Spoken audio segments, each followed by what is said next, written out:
Gather, veterans. It's time to join the fight. The long war begins.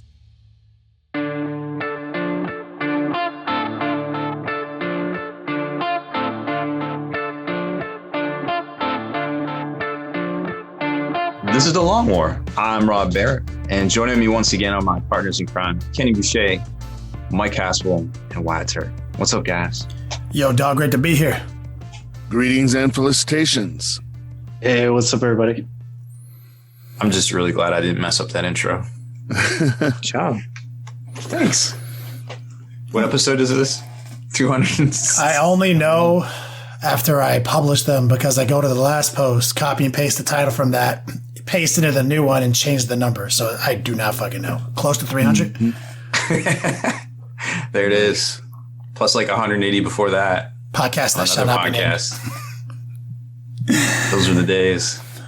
Rob has suffered another eye injury, and he will be leaving us shortly after he does the news tonight. I don't want to leave you without some dope news to get hyped to. I like what you did with that. It's been a long time. Shouldn't have left us without some dope news to get hyped to. Yep. But well, let's accelerate the pace so we can get Rob out of here and you can rest and kick it over to and roll out with Wyatt's Cave of Wonders. There we go. there it is. I like it. Would you rather be a rapper with career-ending disc skills, or be a rapper with the consistently best hit songs? Well, that's a fun one. Just like, yeah, I mean, that's just like, do you want to be aggressive or do you want to just like get paid and not necessarily be aggressive? Career-ending disc skills is a superpower in itself. Like if it, I have a question. I have a question for the genie on that. Yeah. So the career-ending disc skills, is that only against other rappers or against any? I mean, it could be against. I mean, you can make a song. Could I end Haspil's career Jeff Bezos and writing? Or I was gonna scale it up to Jeff for sure. Yeah. Could I end Haspil's career with my disc skills and he's just a writer? Like he's not a rapper. Yeah. That's a superpower. You can rap about anything you want to. I mean, Eminem does that. Everybody does that already. And as part of the magic of this, would you rather? It's like it ends their fucking career. It just ends them. I don't know if it would, like not magically so, but I mean, like, yeah, you got the skills to like take them down. Wow. Or just be rich because I'm a dope rapper with a sustained career of wealth and not worry about other people. I feel like I could change the world though with career-ending disc skills. That's a lot of power for one rapper. And you do have to start each of these diss things with, I'm going to end this guy's entire career. Yeah. I'm going to end this man's career. Hold my beer. Rob Baer, spiky bits, about to send you to the grave. Chills. I'm going to choose the consistently best song because I'm kind of against cancel culture. So I feel like the ability to cancel anybody, like just because I dissed them, that power would be quickly used for evil. I will 100% abuse any and all power that is given to me. So I'm just kind of like, yeah, like I don't like JJ, but like I don't think he should lose his whole career. You know what I mean? But I might walk out of the theater and see something and just be like, that's it. I'm releasing this track. Bro, that wouldn't be. I can't turn my back on a free superpower. Like making money is a superpower, I guess, but like I think I'd have to take career-ending disc skills, and then I'd have to like kind of almost death note it, like exploit it. Where like kind of like to your point of like I'm gonna have to release this track. Well, I'm gonna have like hundreds of tracks, dog, thousands. I'm gonna already set this up. I'm gonna exploit this power. I'm gonna figure out all the fucking workarounds so that way I can kind of like be the architect of like changing the world by releasing this track at this moment, this one here, then this one, and I'm gonna just like, and then you're never gonna know. Someone might take a shot at me. It doesn't matter because then my drive drops and my master plan enacts. You know, like I'm taking superpower whenever I can get it. career-ending disc skills. I think I'm just too used to playing middle of the road and not abusing my power. Shockingly, even though I've been accused of it many times. I think I just want to make some music, just get paid. Easy game, easy life, man. You're not gonna diss people. You're just gonna make that money. Yeah, make that dollar bills. I mean, yeah, it's not Cream. it's not too far from real life, to be honest.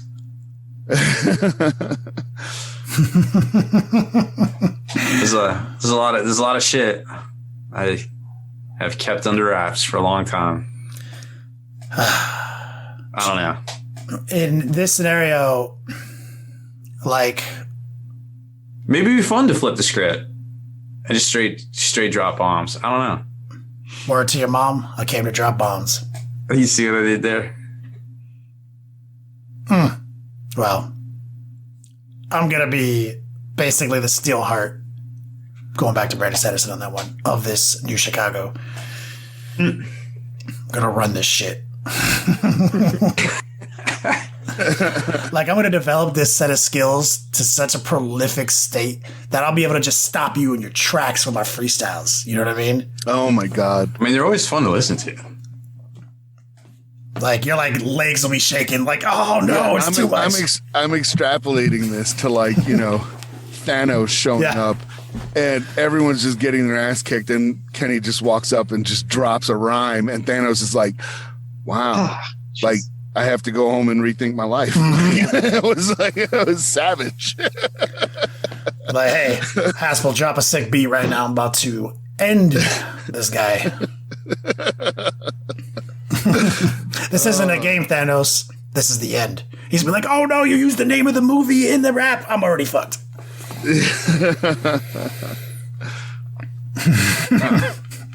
That's a good one. I like that one. Thank you, Wyatt. No, I like that. What is all this shit open on my desktop? I wonder if everything's slow. Close some windows. Pull up your news window. Too many windows. I need to save a project. There we go. Okay. You have like all your STLs and shit open? Nope. All right. But if I did, they're closed now. I was just running like dog shit. Oh my goodness. Well, we don't have. Was that it? Sorry, I missed it. I was too busy closing my STL files. Yeah.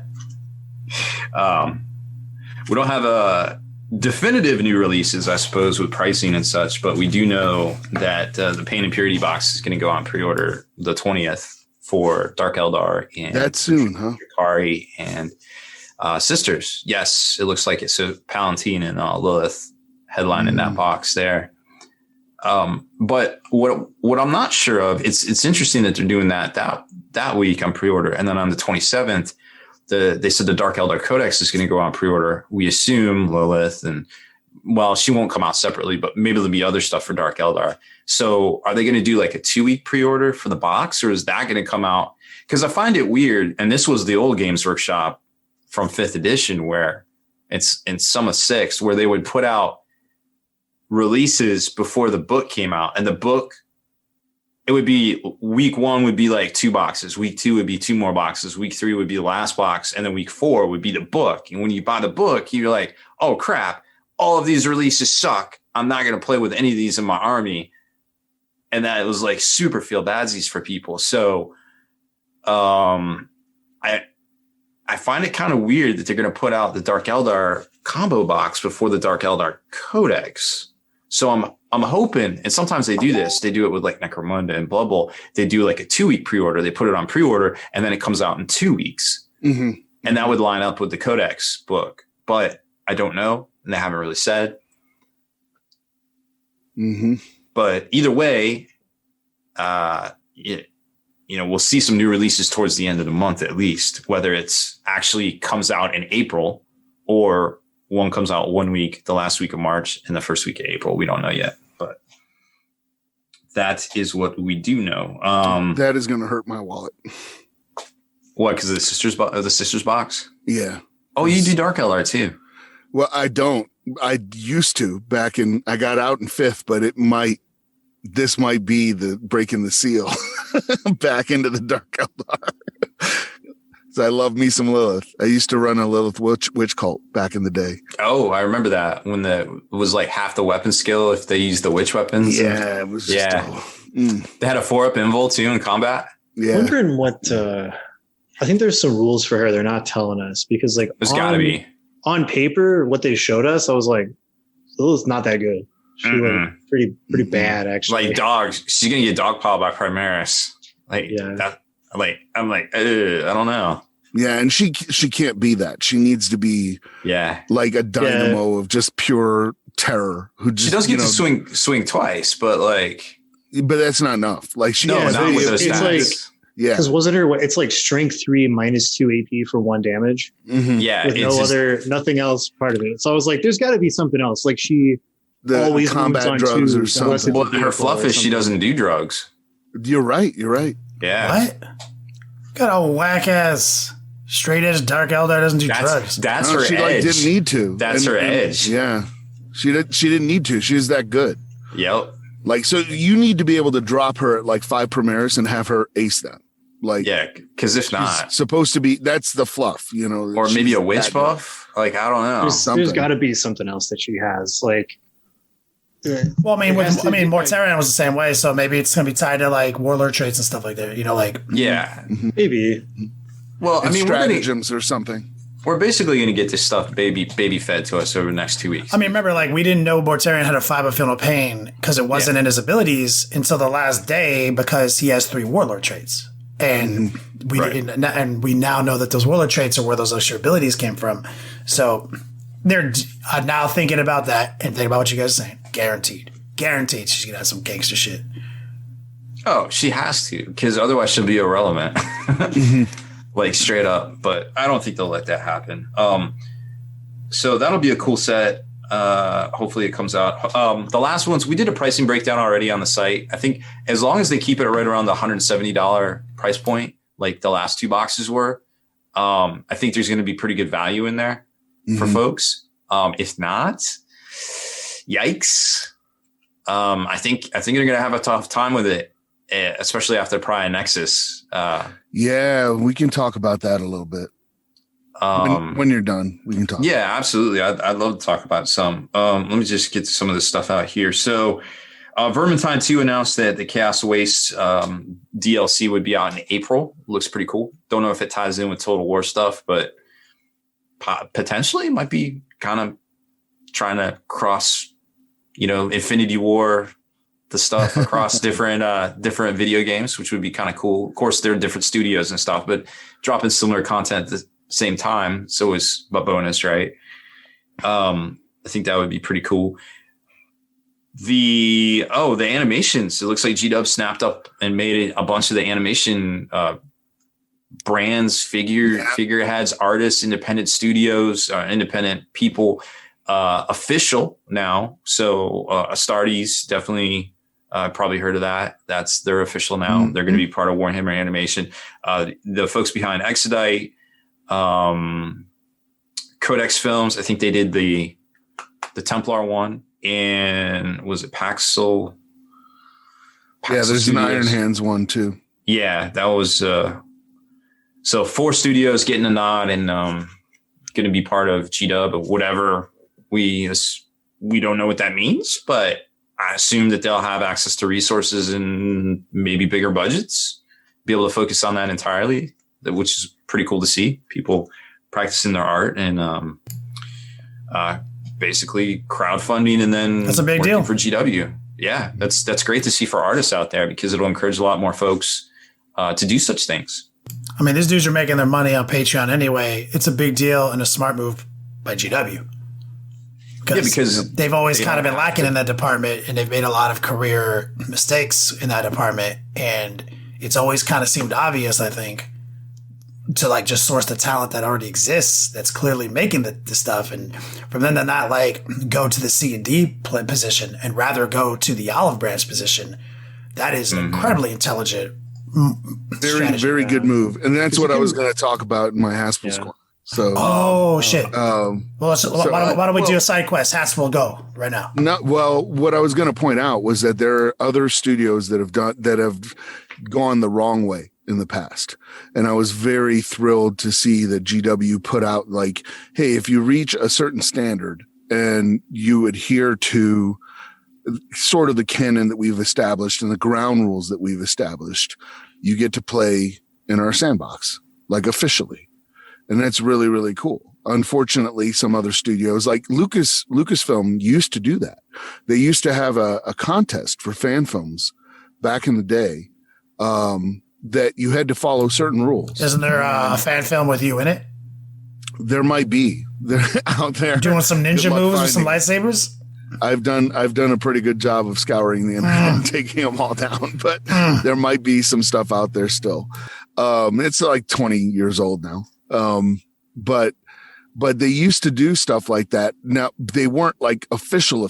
So they had to be like parodies or, they had a set of ground rules that you had to put up. And, for the longest time on Paramount and CBS's front, the fan productions are what kept Star Trek alive for a long, long time.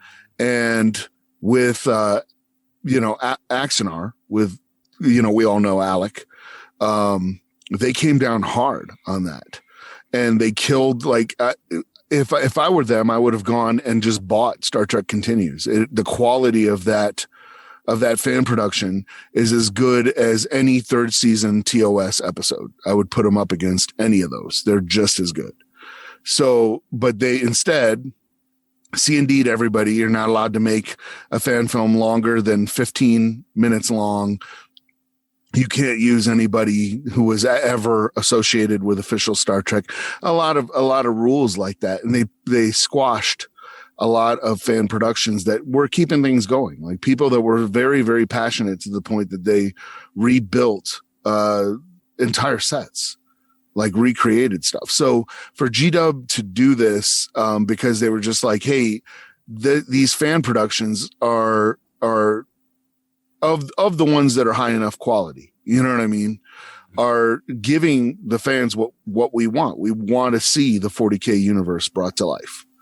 And so they don't need if you have the talent that's making this stuff, you don't need an in-house animation studio.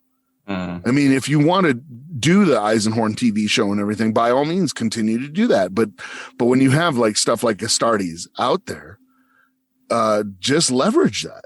And that's what they did, which is, I think, a great decision. Fantastic decision. And I guess we'll know if it pays off, if we see more from those artists in official capacity. Now, I personally think it's a great move because engagement in the hobby is very low right now. We haven't seen, it's actually probably lower than the Age of Sigmar when they unveiled that in Blue of Fantasy. It was a very dark time for the hobby. And I would say it's definitely below that right now. And I think this is one of the ways that they can continue to engage with hobbyists, because we don't know how long this whole thing is going to last. And GW, and it isn't just COVID that GW is having to contend with. It's Brexit, which is a huge deal, and mucking up all the works in the EU and getting product to different parts of the EU. They're having to distribute through Germany, and that's becoming a whole thing. And it's just really bad. And I don't wish that on anybody there. If you look at the case packs for Pariah Nexus, the case packaging, that the cases, 4 Pariah Nexus to a case, and the kill zones, 3 kill zones to a case, all like I have the numbers on it. And I also have the dates it was produced. It was produced in March of 2020. Yeah. They've literally had this stuff for over a year, and they're just getting it out the door. Which makes a lot more sense if we can shift to talk about Pariah Nexus. We can come. Wait, I think I. Yeah, we can come back to it. I do want to talk about Belcor real quick because I think it's important that he was unveiled, and there's Belcor's dope, right? And they came out and they showed more pictures of him in his entirety. He's going to coincide with Broken Realms.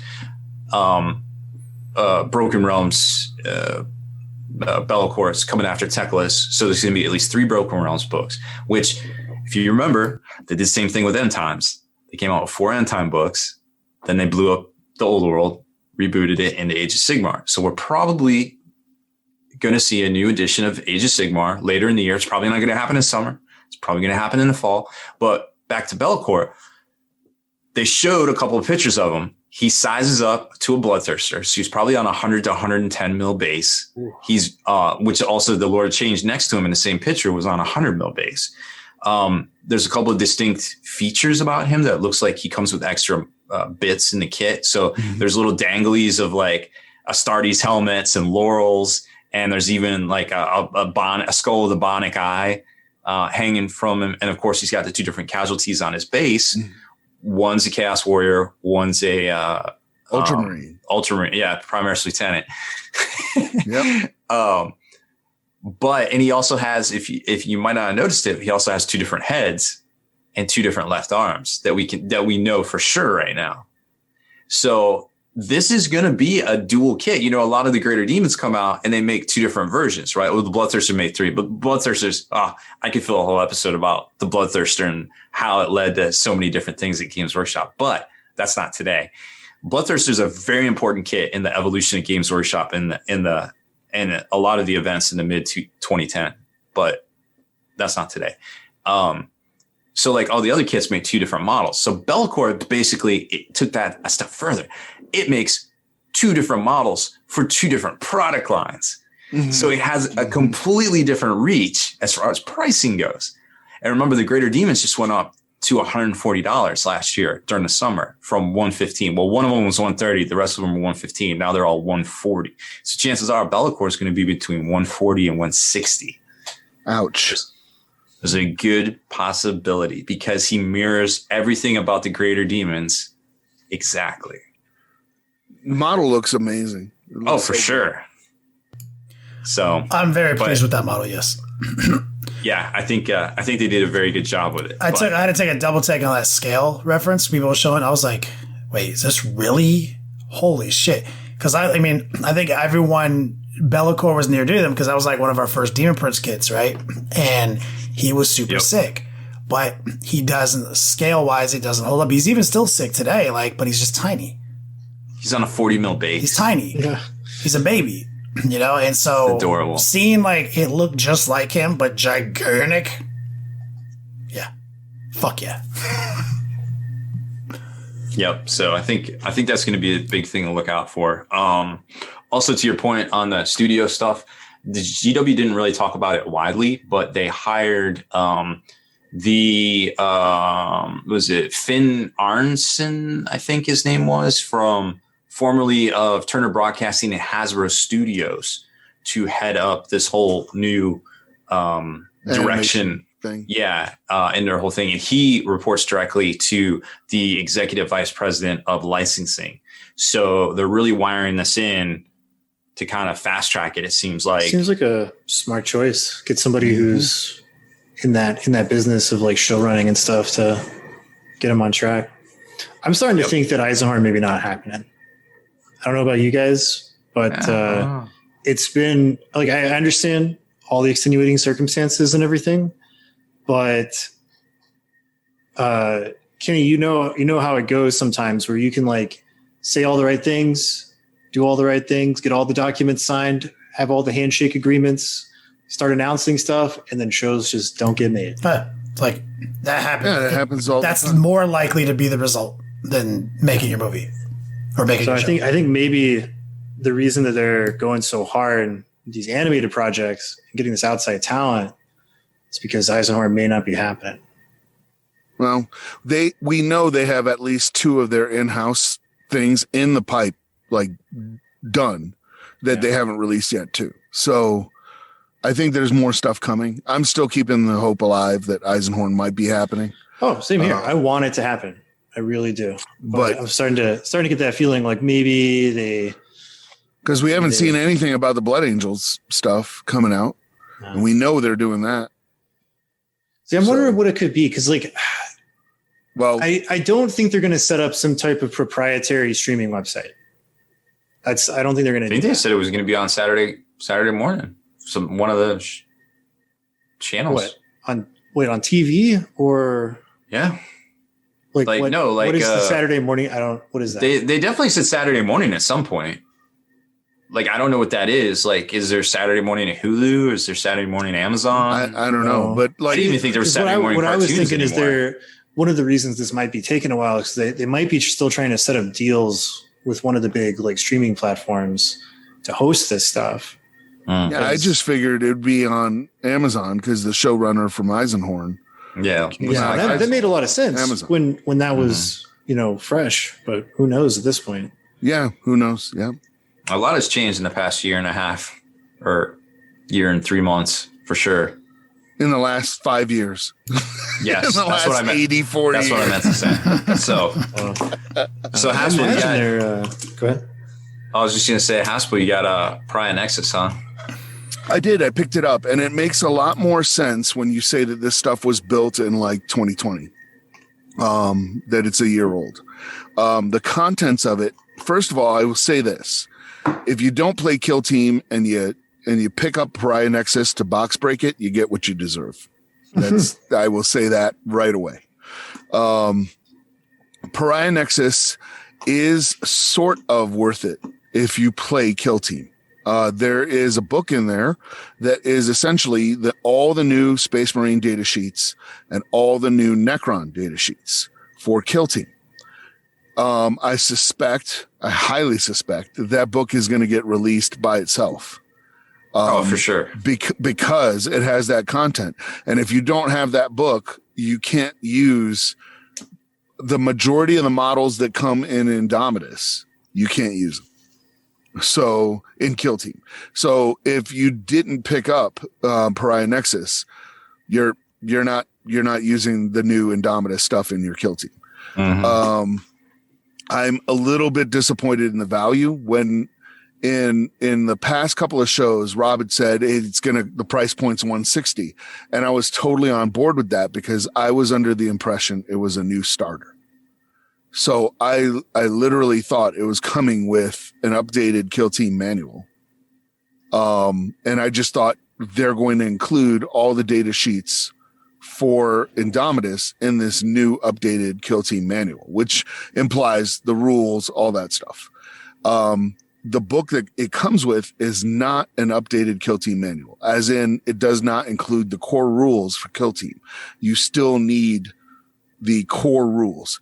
And I think that's a bit of a fumble on GW's part because the core rules for Kill Team, I don't even know how they're 5 pages or something. It could have easily been put in that book. They should be slipping it in every fucking book, honestly. They really if it's only like 5 it, pages, get the fuck out of here. They should be putting it in every single Kill Team book that they sell. Yeah. It should come with the core rules. Mm-hmm. I mean, they kind of did that with 40K because you can just download the rules, the core rules. You know what I mean? You can just download them. And so they should do that for Kill Team, 100%. The other stuff that's in the box, the heavy intercessors and the flayed ones and stuff, that they're the quality you expect from GW. They're great. One of the things, and I haven't had a chance to play it yet, so you have to take this with a grain of salt, but they have like 6 new missions in there that use the ultra close confines rules, which we kind of saw in Arena. These have been tweaked a little bit. Comes with 2 boards that are very Necron themed. In fact, when I was reading through the match play missions, they reminded me a lot of the computer game Mechanicum. A lot. So there's environmental stuff that happens that the terrain comes with, that it comes with it affects the board and everything like that.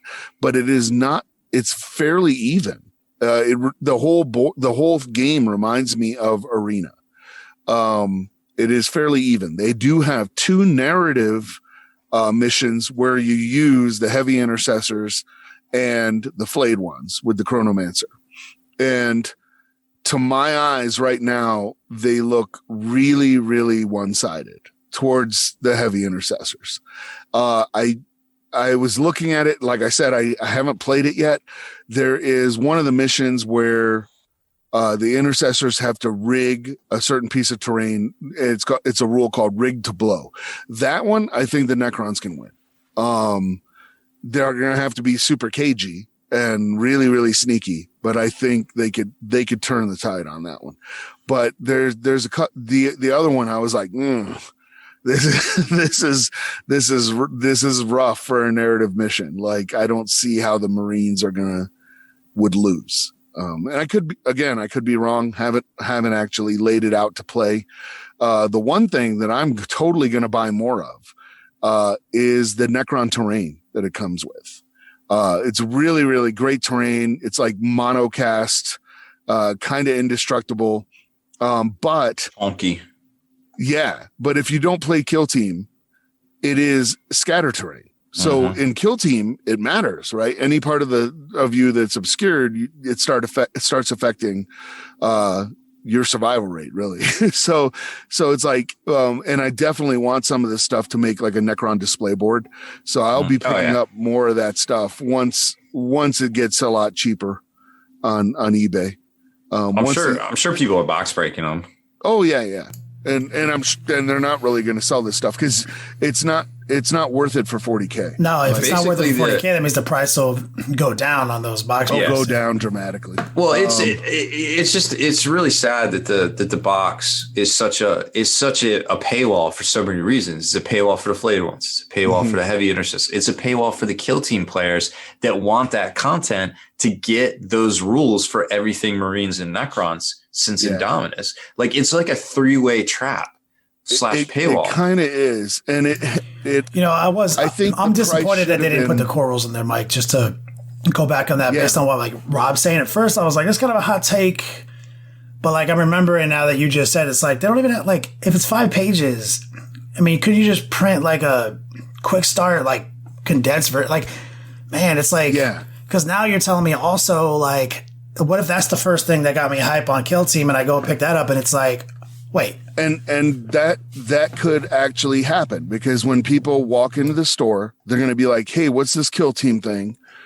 Oh, it's Necrons and Space Marines. I have Indomitus. I could, it's going to complement that, right? And then you pick this up and you cannot play Kill Team with the contents of that box. Like, you still need the core rules. If you're listening, GW, just print them up. Print them up and slide them in every box. Just put them online, PDF, clear the core rules for Kill Team. That's it. And granted, you still wouldn't have all the data sheets. You know what I mean? For all the races, because right now you need, I want to say 3 books to have all the data sheets, and that's not including commanders. But a lot of people don't play commanders. So you can still have a great Kill Team experience without using commanders. But you need, right now, you kind of need the annual, the 2019 annual, you need the elites, and you need the core book to have all the data sheets. So if they just printed the rules as a PDF by itself, you know what I mean? Then if you picked up this box and you downloaded this PDF, you could totally play Kill Team. Because one of the cool things that's in here, and why it reminds me of Arena, is that the boards are actually part of the terrain scenario. They have walls like built into them, stuff like that. And the missions work on those boards with the terrain that comes in Pariah Nexus, like exclusively. And then they give you all this stuff from, Space Marines and Necrons. So you could play, as long as you're playing Space Marines and Necrons, you can totally play Kill Team using just that box if you had the core rules. But you don't.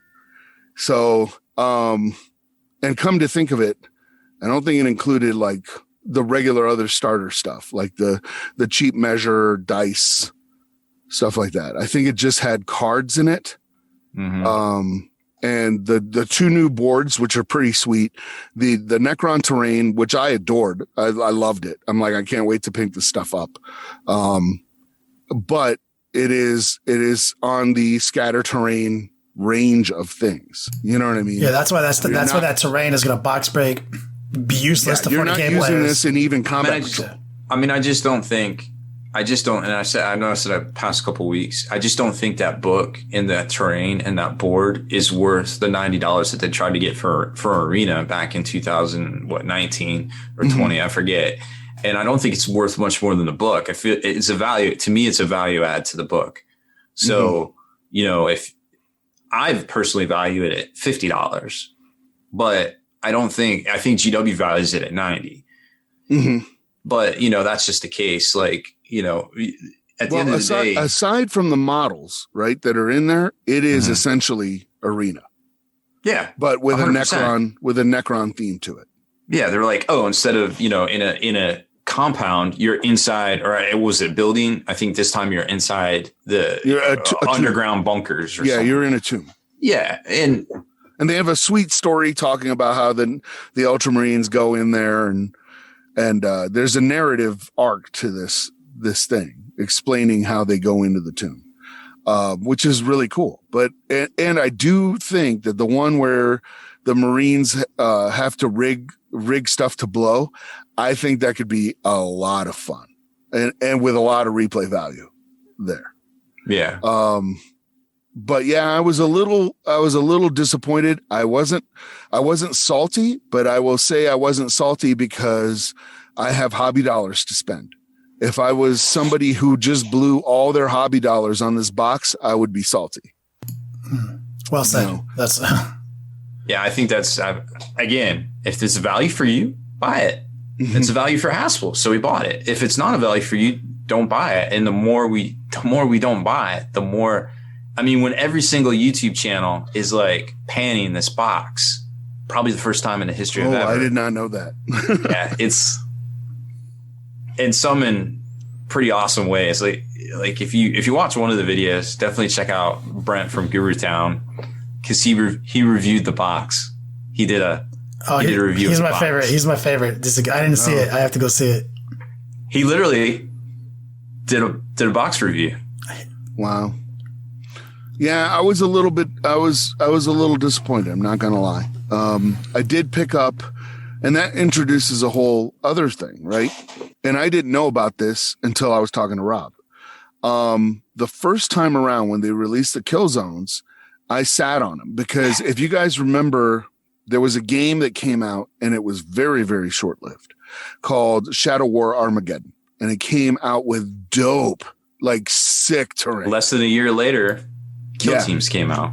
Sick terrain. Shadow War Armageddon. I bought the core manual, and I'm really glad I got it because it is a self-contained game. Like everything that you need to play that game is in that one book. I like those when they did the Imperial Knight Renegades and stuff. The mini games, so to speak. I did like that. Yeah, that shit was cool as hell. But it came out with this like sick new terrain. Right. And it was Necromunda-ish in appearance. And at the time I passed on it. I was like, I have enough terrain. And I really, really regretted that. And then we started seeing some of those terrain pieces show back up in the kill zones when the new version of Kill Team was released. And the new version of Kill Team owes a lot to Shadow War Armageddon. Oh, 100%. And it's almost like it was the beta.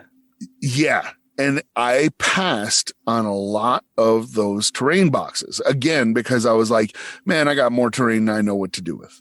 So I passed on them. And then later when I actually got into Kill Team in a big way, I was like, oh man, I need to get this terrain. And I was only able to find the sector, was it Sanctorum or Sanctorus or I think that's what it is. I was only able to get that one. So I bought one box of that. And when I took it home, I was like, it uses the Ryza pattern ruins. If you guys are familiar with that kind of look. And that terrain is tough as nails. Like it will last the rest of my life. Yeah. Yep. Super chunky. It will last the rest of my life. I was like, oh, this is awesome. Went back to go buy that. And of course they're all gone. And then, of course, they got discontinued or they were permanently out of stock or whatever. Yeah. So now when they released the kill zones, I was all over it. I was like, I need that Sector Fronteris. I need that. Right. So I bought a second one because now two of them together gives you an incursion board, which is perfect. And I have these, it's a perfect size. It's just ideal for traveling all this stuff. So I have 2 of those Sector Fronteras. What I didn't realize when I opened the Sector Fronteras, I went, oh, there were cards in here last time. Yep.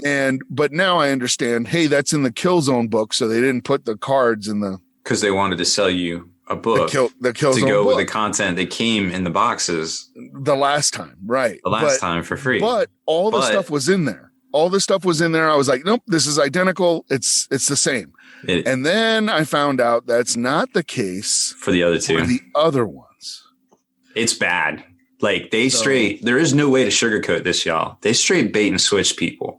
Not only did they say that those boxes were going to be $80 each to all their retail partners, which was the same price as they were before. On the teaser, what's coming out next week on that Sunday, they straight up showed the contents as the original contents that came out previously for Killzone. But lo and behold, that Saturday when they all went on preview, when they all went on pre-order, they all were mysteriously $100. And the 2 other ones, not the one Haspil's talking about, now lacked parts of the terrain. Mm-hmm. Straight up bait and switch. There's no other way to say it. Like, now, did they do it on purpose? I don't know. Did they get their signals crossed? Because they're literally the same names. That's a possibility. They could have just shared the wrong JPEGs or whatever. Because they did correct it on the website later. They did correct it on the website, and I do want to make this adamantly clear.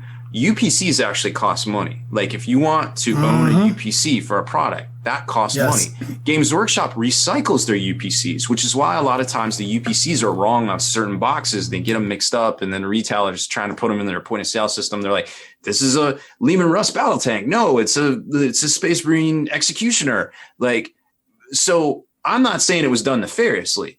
I'm just saying it was done, and you have to own that shit when you do it. Like.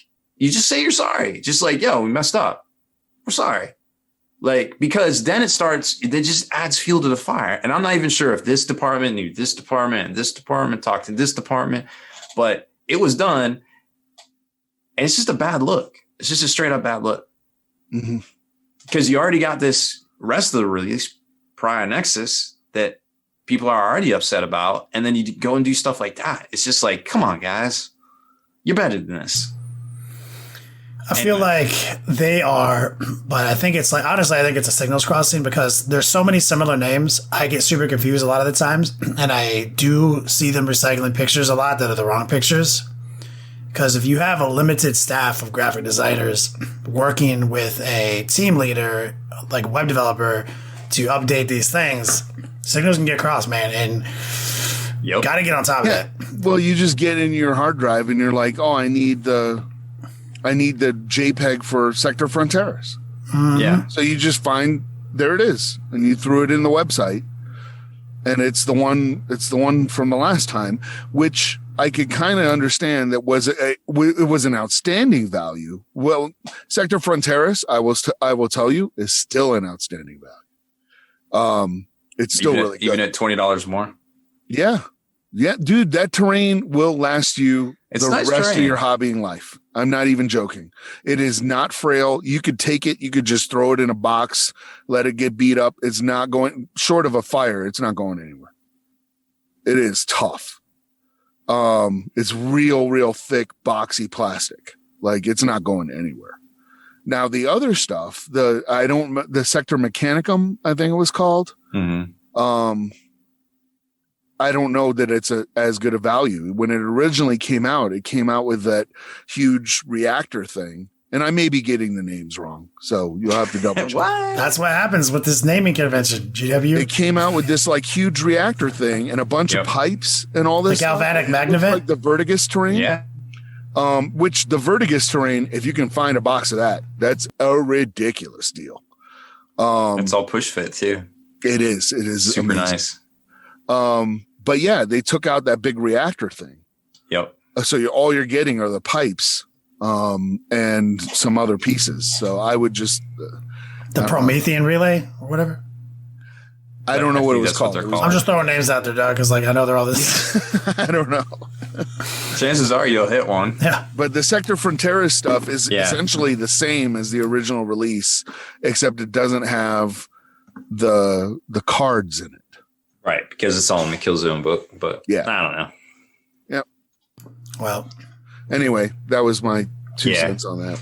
And we'll just have to wait to see what the pricing is of the new stuff coming out, like Bellacore and Pain and Purity box, and just kind of see if it's worth our hobby dollars. Pain That's all and we can do. Purity. What the fuck is this? That's a dope name. Good job. Maybe it's Purity and Pain. I might be. They all sound the same after a while, right? I like it when they do stuff Anyways. like that. All right. Well, I'm gonna get out of here. Thanks for having me, guys. Thanks for kicking it with us, Rob, and thanks for doing the news. And now we're gonna pivot on over to some game stuff. Rest those reptilian eyes. And put a lizard up in my spot here. Oh, I will. I will.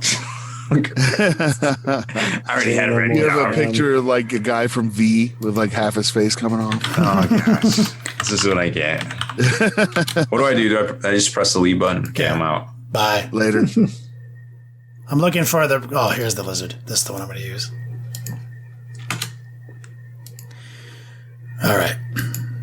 So, Wyatt, let's talk about that GT. Oh, the Free State GT up in Kansas. Let's see how many people finished this bad boy up. 45. Strong GT. Yeah, 45 is a good number. So events are coming back. People are getting their game on. Yeah. Got an event this weekend. I'm leaving tomorrow. I think some other people are going to be traveling to that. Sean Naden's going to meet me down there. Clutch City. Yeah.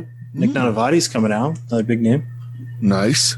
Pretty cool. But yeah, Free State GT up in Kansas. Do you guys want to guess what the top 5 was? No, but I want to say this before we guess.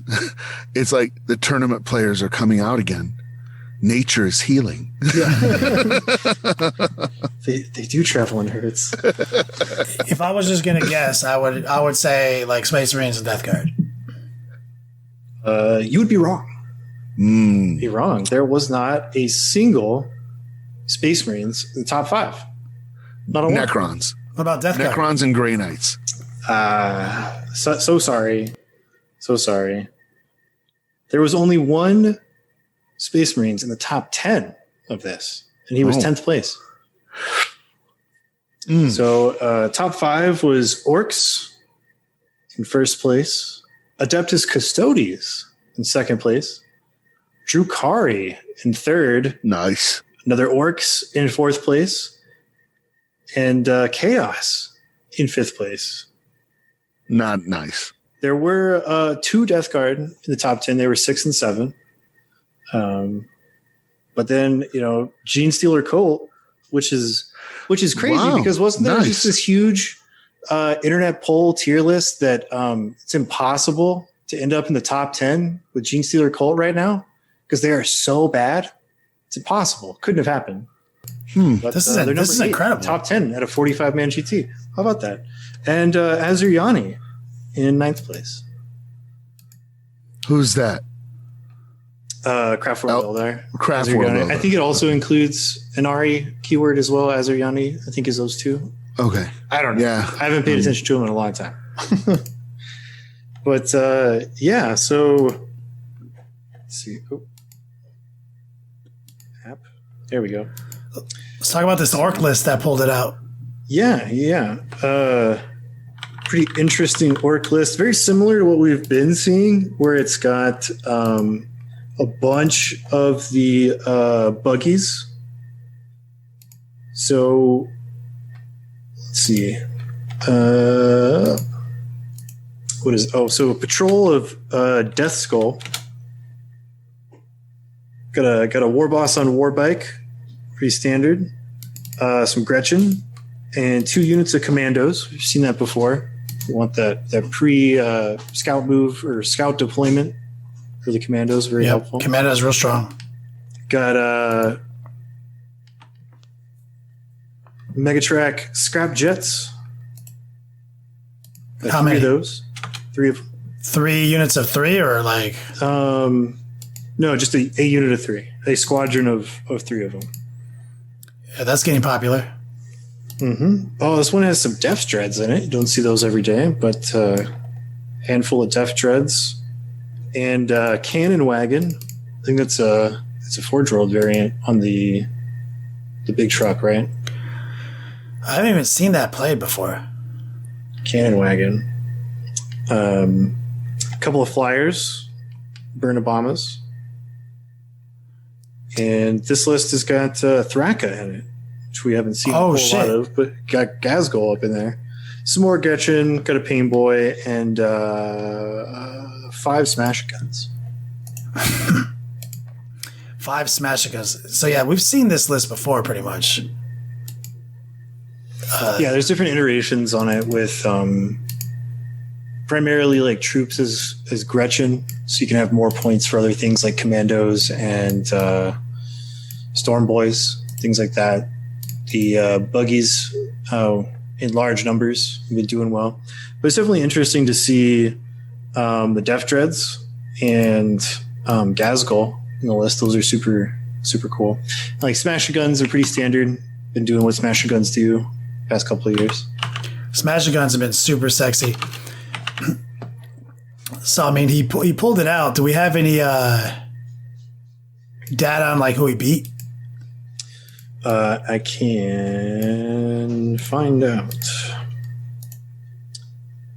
Let's see. So round 1 was Custodes. So Custodes round 1. Was it the other Custodes that placed? Oh, that sorry. It's round 5. So round 5 he beat Custodes. Let me go back to round 1. Okay. So round 1. It's Adeptus Astartes, Dark Angels. Whole boatload of Deathwing. Round 2 was... Let me find it. Grey Knights in round 2. Mm-hmm. Beat them. Sadness. Yeah, sadness. Pour one out for my homies. Round 3 was a Custodes again. Different type of Custodes list. So I crushed out 2 Custodes players and a Granite player. And then round 4 was Astra Militarum. Bunch of Tempestus Scions, bunch of Tauroxes. An undefeated list by that point in the tournament, for sure, too. Mm-hmm. Valkyries. Yeah. And then round 5 was Custodes. So he played 3 different Custodes players to win that tournament? No, two. 2. I'm going over it one more time. So round 1, Dark Angels. Oh, that's right, Dark Angels. Round 2, Grey Knights. An elite army. Round 3, Custodes. Round 4, Astra Militarum. Round 5, Custodes. Man, what an interesting lineup to have to play. No. Weight of numbers. He wasn't even running a weighted numbers list. He's running like... No, he wasn't, but it doesn't take a lot to overwhelm. No, it's dope. GK. I mean, that style of Orc Army really plays the objectives well. It's really focused down on that board control, board presence. He does have Gazgul's and Anchor, though, like kind of like a gotcha bitch, like, because that dude still fucks. Gazgul fucks. And he's got that crazy rule, where you can't do more than 4 wounds of face to him. So he can be a problem for a lot of elite armies. Mm-hmm. Especially, that's an interesting, so the Orc Army we've been seeing that crop up. It's really good at objectives. It has some of the 8th edition Warlord traits, relics, and stratagem combos still. But really well suited to the missions with the Gazgul add-on. But he played all his opponents were also he played janky 8th edition Grey Knights, janky 8th edition Custodes twice. He played modern Dark Angels, but they were a Deathwing army. Yeah, lots of Deathwing in that. It was like a mixture of the wings, the 3 wings, but it was majority like bunch of Deathwing Terminators. And then that's That's an interesting line, but that, it's crazy. Like, tournaments are coming back, right? We've got Clutch City, as you mentioned. There's also a couple of RTTs this weekend. Like Dice had one. Yeah. Pretty sure it's going to keep on keeping on, and it's crazy to see like what meta is emerging, because everything is, we're speculating here, we're speculating there, and it's like 40 people showed up, and you look at this top 5. It's like, it's different than what I heard reported at Dice Head, which was Death Guard, Death Guard and like some in Space Marines, like all up in the top 5, I think. Like, yeah, I can pull up Dice Head. Because at Dice Head, that was a 24-man tournament. So it was like a handful of people away from BHET. So a large RTT, right? And then I hope I'm saying his name right. Mark Asht from U.S. Army Esports won with Death Guard. And he was playing. I don't think he had. Oh, he does. So he has a Morty list, and he had a bunch of Death Shroud. 1, 2, 3, 4. 4 units of Death Shroud. It looks like. Hold on. We can only have 3. Yeah. So 3 units of 4 Death Shroud Terminators. That's what it is. And then he's also got a unit of Light Lords, and then a lot of elite support characters. Foul Blightspawn, Tallyman, Biologist Putrefier. Which is becoming popular. It's cool that he's combined Mortarion with the Terminators, because like a lot of the top guys are skewing to more of a Terminator Death Shroud list and support characters. And being able to, and so like having infantry that can achieve actions in secondaries, really important, right? So having like all these Terminators that can deep strike and be around supporting characters and having Mortarion be on the table, that's a really fucking cool list, honestly. That's a strong ass list. It's really interesting. I would like to play something similar to this. But the only thing that I can't really say too much bad about it because he did win this tournament with it. But on the face of it, to me, it seems like kind of a slow list. Well, I probably deep strike some. I'm thinking like that's like when you have that kind of MSU, like you just probably deploy Mortarion on a couple things, and then he's just like making you look at Mortarion, and a lot of people have realized that like sometimes targeting Mortarion is a trap, but he's saying you have no other option, and then he drops in where he needs to and start doing actions immediately, probably getting engaged on all fronts and like spread the sickness instantaneously. And he probably sends Mortarion to the middle. He might even do like, just depending on the mission secondary, there's a couple of really easy ones that Mortarion could do. So it's a... Yeah, I like it. But I think there's 2 Death Guard in the top 5 there. There was. There's Death Guard in 4th place. So a 4th place and a 1st place finish. What was in between those 2? Just to compare it to the Free State. Sisters got 2nd. So Janky, 8th edition. Tyranids got 3rd. Janky, 8th edition. Death Guard 4th. Salamanders 5th. Modern. And then Necrons, Tyranids, Astra Militarum, Blood Angels, Adeptus Custodes. 3 modern lists in the top 5. 2 repeats. Winner was Death Guard. 4th was Death Guard. 2 jankies in between 1st and 3rd. And then they're a pretty hard meta down there in Dice Head, and like a lot of small, like close niche hobby groups get pretty competitive and pretty fucking cutthroat, and it gets to be even harder to do well at those events than like bigger events sometimes. Yeah, because it looks like this Tyranid list is very, very similar. Maybe like 1 or 2 unit choice differences to that Tyranid list that Lennon was playing. Double Damas, Sarans. Well, it only has 1 Damasharon, but everything else is very, very similar. That's intense. So it's crazy to see that, like, how at a bigger event that has more rounds, how the separation occurred versus the smaller events where, like, this guy would be going to the championship rounds in the very next game, and he'd be playing that Sisters army in the next round. So I always speculate, like, to speculate on that, like, who would have won in the dice head. Yeah, because the top 3 were all undefeated, so there probably would have been a grudge match between Death Guard and you said the sisters were second? Yeah, second. So but it's weird because the points are a little weird. So who had the most points after first place? So it goes 286, 274, 272, then 276, but that person got a loss. So it's always winners or winners. So it's going to be the 2 highest point winners. Yeah. It's just weird because there's sort of like, I guess because of the numbers and it being an RTT, there's like an odd number of undefeated players. So I'm wondering like how they would do it if there was like a 4th undefeated player going into round 4. Somebody will have to play down in that situation. So and it's just going to be, it'll be first and second if they're both undefeated, play each other because they have the similar points. And then if like third has to play down, that's what happens. But what would that, so like, what are the points right for them to play sisters in championship rounds? It looks like it would just the number of players because it's just weird because there's 3 undefeateds going into round 4.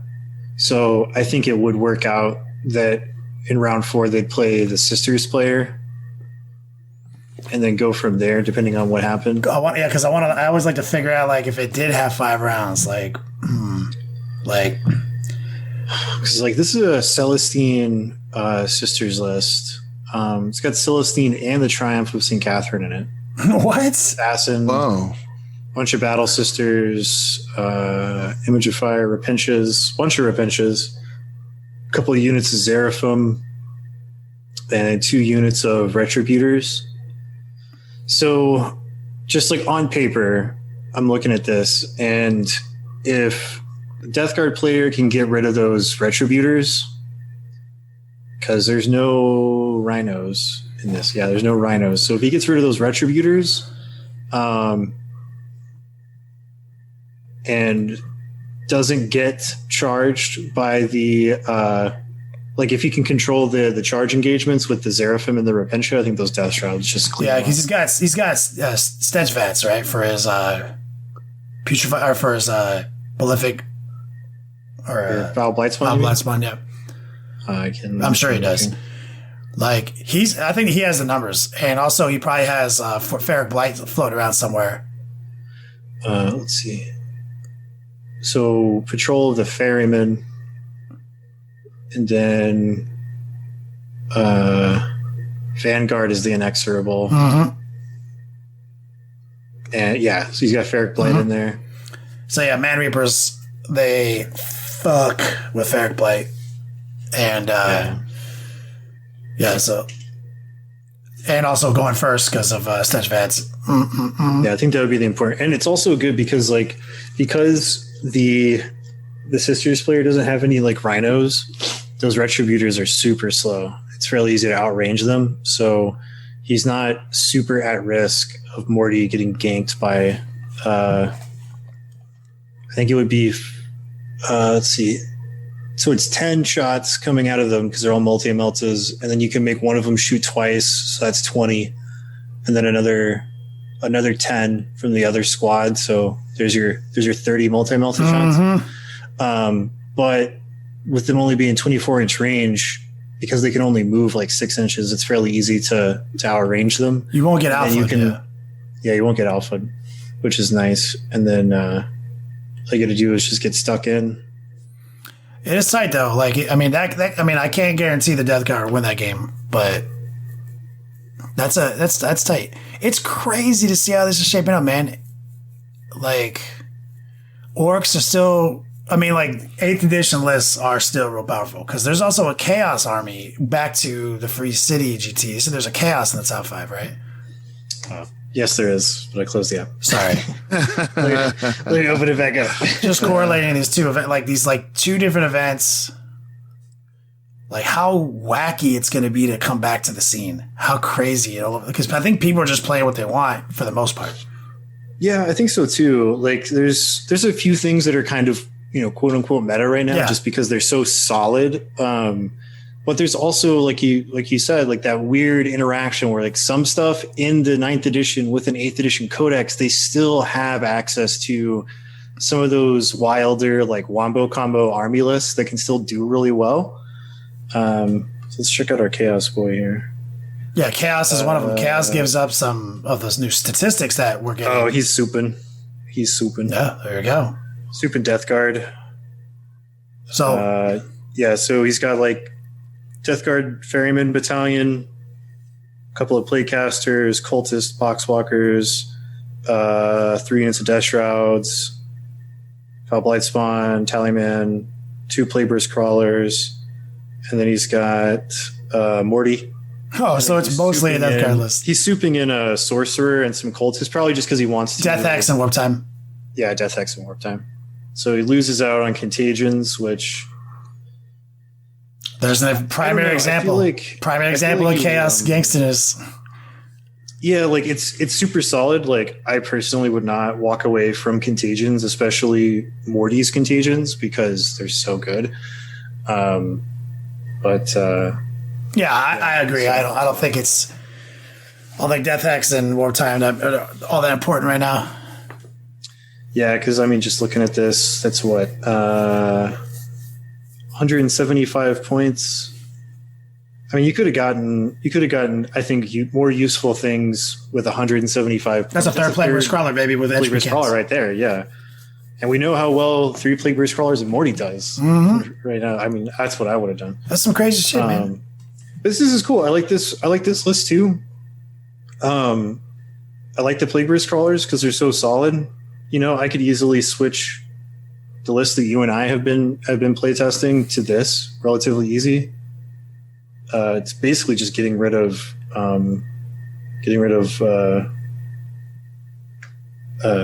Plague Marines and Rhinos in favor of things like Cultists and Poxwalkers. Yeah. Well, that's at the end of the day, right? Like people are playing what they want, but you're also seeing like what's rising to the top, and that's always going to be what's typically more efficient, right? What's a better deal, and so. I mean, I like the winning list too. It's what we want. I mean, you want to play more Tarion because he's super fun, and so it kind of gets us that. It's like all the big fatties with the Death Shrouds and Blight Lords and Morty. So it's super fun. I like it, and I'm glad he went with it. I find myself constantly getting hype on Death Guard, but then also getting hype on Blood Angels back and forth.